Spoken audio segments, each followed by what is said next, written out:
Long-term financial needs. Long-term financial needs, as the name suggests, these needs are for a long period of time. और long period of time कितना? Mainly they are for 10 years or more than 10 years. और ये किस लिए होती है long term finance needs? For fixed assets. Fixed assets example हमारा जैसे कि लैंड खरीदना है, बिल्डिंग खरीदनी है या फिर मशीनरी खरीदनी है.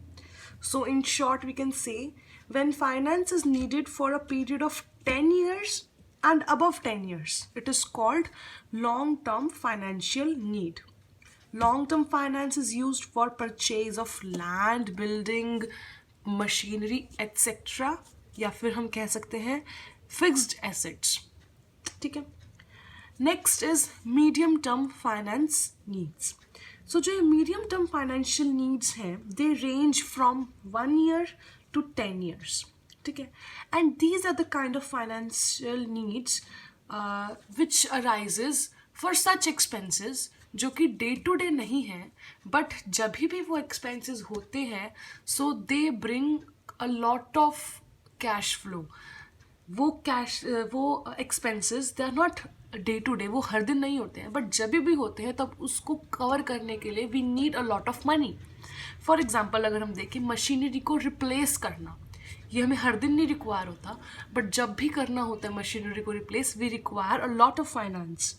सिमिलरली अगर हम कहें हमें लार्ज स्केल पर पब्लिसिटी करनी है या फिर हमें रिसर्च एंड डेवलपमेंट वाले सेक्टर को थोड़ा सा एक्सपैंड करना है, तो ऐसे जो नीड्स होती हैं, ऐसे जो एक्सपेंसेस होते हैं, they do not arise every day, but when ever they arise they bring a huge need of finance.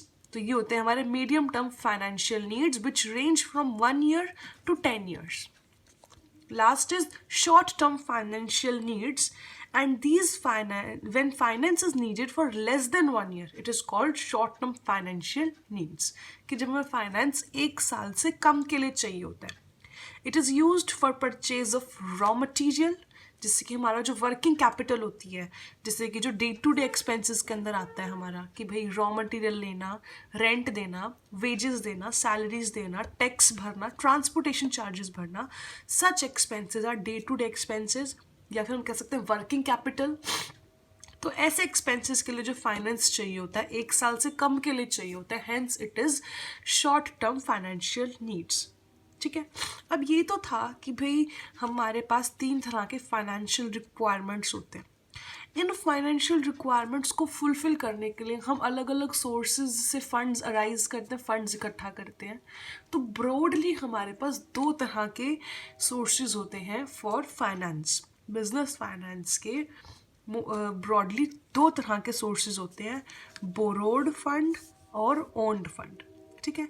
तो इनके बीच में बहुत वास्ट डिफरेंस है. We will be doing that particular difference. Borrowed fund क्या होता है? बोरोड फंड अगर हम एक बार स्टार्टिंग में उनका ये है पैरामीटर्स जिनके बेसिस पे हम बोरोड और ओन्ड को डिफ्रेंशिएट करने वाले हैं. Broadly we have 6 parameters. So first one is on the basis of the meaning. तो मीनिंग की अगर हम बात करें, एक बार हिंदी में अगर बात करें, तो बोरोड फंड क्या होता है? जो कि हम उधार में लेते हैं पैसे किसी बाहर वाले से. एंड ओनर्स फंड क्या होता है? ओन्ड फंड क्या होता है? वो फंड जो कि बिजनेस के ओनर रखते हैं, ऐसा फंड जो बिजनेस का ओनर प्रोवाइड करता है, that is owned fund. Okay. So borrowed fund refers to the fund which is taken by the business in form of the loans from outsiders, whereas owned fund is the fund which is provided by the owners of the business. Next is security needs. अब बाहर वाला अगर पैसे लगाएगा तो बाहर वाला कुछ सिक्योरिटी भी रखवाएगा कि भाई क्या पता उसके पैसे वापस हम करें या ना करें. So that is the reason for borrowed fund there is a need of security, whereas for the owned fund there is no need for the security. ठीक है. उसके बाद अगला पॉइंट है कंसिडरेशन. कंसिडरेशन क्या होता है कि हमें मिलता क्या है फंड को रख के, कि जो बोरोड फंड होता है वो बाहर वाला पैसा लगाएगा कोई हमारे बिजनेस पे, दैट इज बोरोड फंड. और उसके बदले में हम उन लेंडर्स को, उन आउटसाइडर्स को क्या देते हैं? इंटरेस्ट देते हैं in the way of consideration, ठीक है। तो कंसिडरेशन में बोरोड फंड पे हम इंटरेस्ट देते हैं, वेयर एज ओनर्स को क्या मिलता है, प्रॉफिट मिलता है in the way of consideration. तो ओनर्स को हम क्या देते हैं, प्रॉफिट, एंड बोरोड को हम क्या देते हैं, interest, okay. After that it is risk of refund. अब जो बोरोड कैपिटल है, हम यहाँ पर कोई भी रिस्क नहीं रखते रिफंड का, क्योंकि बाहर वाले से पैसा दिया है, it is necessary to repay it. That is the reason there is hardly any risk in the refund of borrowed fund, whereas there is a risk in the refund of owners fund, क्योंकि owner को पैसा देना वापसी is not compulsion, and sometimes the owner do not get his money back. So that's the reason यहाँ पर risk होता है, where as borrowed के अंदर रिस्क नहीं होता है। Next is period of investment.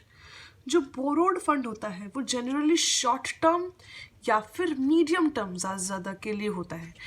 जो बोरोड फंड होता है दैट इज़ या तो मीडियम टर्म के लिए होता है या फिर शॉर्ट टर्म के लिए होता है, ठीक है।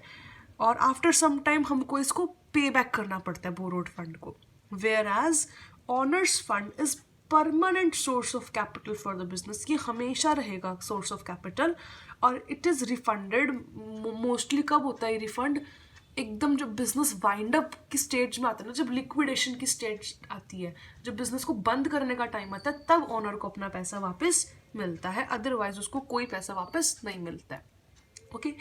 Last is control on the business. तो ऑब्वियसली जो कि ओनर्स हैं वो प्रोवाइड कर रहे हैं फंड, वो तो ओनर्स हैं ही, तो उनको तो बिजनेस की मैनेजमेंट पर कंट्रोल होगा ही होगा। The providers of the owned fund have a control over the management of the business, whereas the providers of borrowed fund have no control over the management of the business. So this was the vast difference between borrowed fund and honored fund, ठीक है। इतना तो था। हमने भी करा types of financial requirements, जिसके अंदर हमने करा long term finance needs and medium term as well as short term finance needs. उसके बाद हमने करा कि सोर्सेज ब्रॉडली होते हैं हमारे पास, borrowed fund and owned fund. After that we have long, medium और शॉर्ट। इन तीनों फाइनेंशियल नीड्स को फुलफिल करने के लिए वी हैव सम सोर्सेज, ठीक है। अब इन सोर्सेज के अंदर से कुछ ओनर्स फंड में आते हैं, कुछ बोरोड फंड में आते हैं, that we will do when will be discussing all of them in details. But अभी ब्रॉडली क्या समझेंगे कि भाई लॉन्ग टर्म फाइनेंशियल नीड्स को सेटिस्फाई करने के लिए हमारे पास ये सोर्सेज हैं, मीडियम टर्म फाइनेंशियल नीड्स को सेटिस्फाई करने के लिए ये सोर्सेज हैं, and short term financial needs को सेटिस्फाई करने के लिए ये सोर्सेज हैं, ठीक है।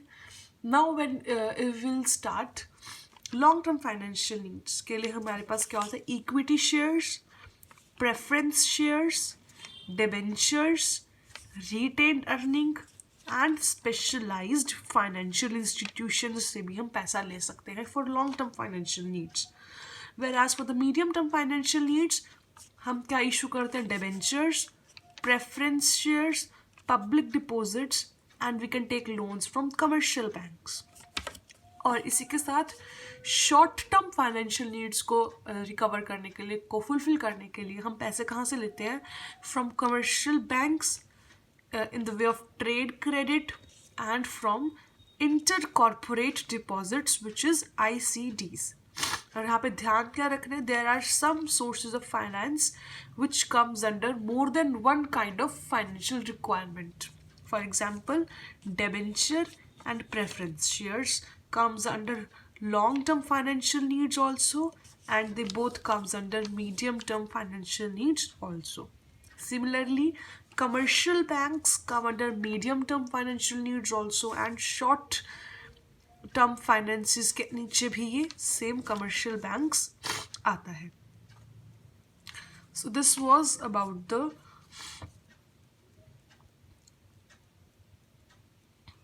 So this was about the sources of finance for long-term financial needs, medium and short-term financial needs.